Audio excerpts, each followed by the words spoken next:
पुण्यातून काल एक खळबळजनक बातमी समोर आली आणि सर्वत्र एकच खळबळ उडाली। बांधकाम व्यावसायिक खलील शेख यांनी गळफास लावून आत्महत्या केली आणि आत्महत्येपूर्वी व्हिडिओ बनवून माजी आमदार रवींद्र धंगेकर यांच्यासह 14 जणांची नावे घेतली। आरोप काय तर 50 लाख रुपये दिले नाहीत, धमक्या दिल्या, आर्थिक त्रास दिला।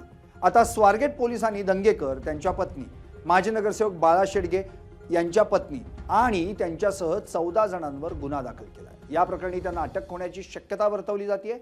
वक्फ बोर्डाची जमीन, कोट्यवधींचं कर्ज आणि एक आत्महत्या, काय आहे हे संपूर्ण प्रकरण पाहूया। नमस्कार, मी संदीप आणि तुम्ही पाहताय LS मराठी। खलील राजूलाल शेख, वय 45, राहणार पुण्यातील गुलटेकडी डायस प्लॉट आणि व्यवसाय कंत्राटदार। 16 जुलै 2026 रोजी त्यांनी राहत्या घरी गळफास लावून आत्महत्या केली। आता प्रश्न एकच, खलील शेख यांनी आपलं जीवन का संपवलं? आत्महत्येपूर्वी त्यांनी व्हिडिओ चित्रित करून चिठ्ठीही लिहून ठेवली होती। या व्हिडिओमध्ये काय म्हणालेत खलील शेख पाहूया। खलील शेख यांनी आत्महत्येपूर्वी व्हिडिओत काय म्हटलं? माझे 50 लाख रुपये देणे आहेत, बाळासाहेब शेडगे देत नाहीत, दादागिरी आणि भाईगिरी करतात, मार्केटमध्ये काम करू देणार नाहीत अशी धमकी दिली। माझ्या लेकरा बाळाला त्रास झाला तर बाळासाहेब शेडगे आणि त्यांचा मुलगा जबाबदार।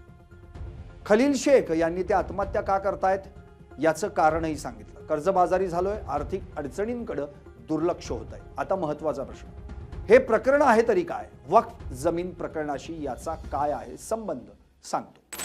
पुण्यातील लक्ष्मी रोडवरील वक्फ बोर्डाची जमीन आणि कंपनीचं नाव उत्कर्ष असोसिएट। बरं, यात भागीदार कोण कोण? तर माजी आमदार रवींद्र धंगेकर यांच्या पत्नी प्रतिभा धंगेकर, माजी नगरसेवक बाळा शेडगे यांच्या पत्नी वर्षा शेडगे, मृत व्यावसायिक खलील शेख, सुनील आहेर यांचा मुलगा, अमित शेख यांचा मुलगा आणि रघु गौडा। प्रोजेक्ट काय होता तर वक्फची जागा घेऊन त्या जागेवर इमारत बांधायची। त्यासाठी बँकांकडून कर्ज घेतलं गेलं। पण या प्रकरणात एक ट्विस्ट आला जेव्हा वक्फ बोर्डानं या प्रकल्पाला स्थगिती दिली आणि हे प्रकरण न्यायालयात गेलं। प्रकल्पाला स्थगिती देण्यात आल्यानं काम ठप्प झालं, EMI भरता आले नाहीत, कर्जाचा डोंगर वाढला, प्रोजेक्ट राजकारणातून थांबवला गेला। मी आमदार झालो म्हणून नुकसान झालं असं धंगेकर म्हणतात, तर खलील म्हणालेत 50 लाख बिलाचे पैसे दिले नाही।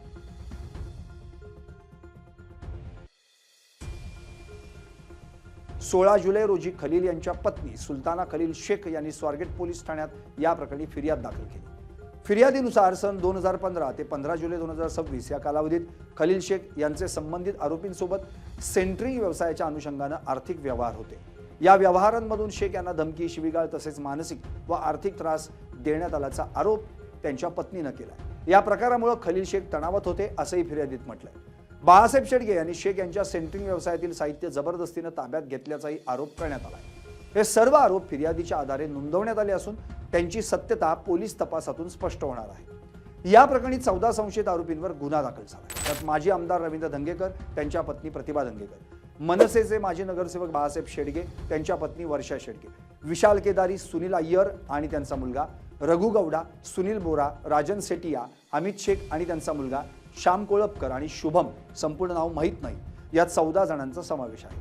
आत्महत्येस प्रवृत्त करणं, धमकी, शिवीगाळ, आर्थिक आणि मानसिक त्रास देणं, जबरदस्तीनं साहित्य ताब्यात घेणं आदी आरोपांखाली BNS कलमान्वये या सर्व संशयित आरोपींविरुद्ध गुन्हा दाखल करण्यात आला। या गुन्ह्यात 10 वर्षांची शिक्षेची तरतूद असल्यानं अटकेची कारवाई होऊ शकते असं पोलिसांचं म्हणणं असून संशयित आरोपींचा शोध सुरू असल्याचं पोलिसांकडून सांगण्यात आलं। आता दोन्ही बाजूंचं काय म्हणणं आहे हेही पाहूया। माझ्या पत्नीने 2025 मध्येच कंपनीतून बाहेर पडण्याचा निर्णय घेतला होता। आमचं खलीलशी थेट बोलणं झालेलं नाही। आर्थिक व्यवहार कंपनीसोबत आहेत। वक्फ बोर्डानं पत्र देऊन प्रोजेक्ट थांबवला। मी अधिकाऱ्यांना सांगितलं होतं की यामुळे लोक आत्महत्या करतील। या प्रकल्पाचा राजकारणातून बळी गेलाय। आम्ही न्यायालयात बाजू मांडू असं रवींद्र धंगेकर यांनी म्हटलंय। तर उत्कर्ष कंपनीचं 50 लाख बिल बाकी आहे। आधी 20 लाख, मग 15 लाख आणि मग पुन्हा 15 लाख। 3 वर्षांपासून 4% व्याज भरतोय। बाळा शेडगे पैसे देत नाहीत, धमक्या देतात, माझ्या मुलालाही त्रास होईल असं आत्महत्या केलेल्या खलील शेख यांचं म्हणणं पडलं। सध्या त्या वक्फ जमिनीची स्थिती काय आहे हेही जाणून घेऊ। लक्ष्मी रोडवरील वक्फ बोर्डाच्या जमिनीवर उत्कर्ष असोसिएटनं बांधकाम सुरू केलं होतं, मात्र वक्फ बोर्डाची स्थगिती आल्यावर हे काम पूर्णपणे बंद पडलं। सध्या हे प्रकरण न्यायालयात प्रलंबित आहे। बिल्डर म्हणून उत्कर्ष असोसिएटच्या नावाची नोंद आहे, तर बँकांकडून कोट्यवधींचं कर्ज घेतलं गेलं असून आता NPA होण्याची शक्यता आहे। म्हणजे एक जमीन, 6 भागीदार, कोट्यवधींचं कर्ज आणि एक जीव गेला। खलील शेख व्हिडिओद्वारे म्हणाले, 50 लाखांसाठी आत्महत्या केली, धमक्या दिल्या गेल्या. दंगेकर आणि शेडगे म्हणतायत आमचा संबंध नाही, राजकारणातून प्रकल्प बुडाला. आणि इकडे पोलिसांनी 14 जणांवर गुन्हा दाखल करून तपास सुरू केला. आता प्रश्न एकच, वक्फ जमिनीचा वाद हा आत्महत्येपर्यंत का गेला आणि 50 लाख या आकड्यामागचं काय आहे गौडबंगाल? आता चेंडू आहे पोलिसांच्या कोर्टात. व्हिडिओ, चिठ्ठी, आर्थिक कागदपत्र याची तपासणी होणार, पण छडा लागणार. तुम्हाला काय वाटतं? व्हा व्यक्त आणि पाहत रहा LS मराठी.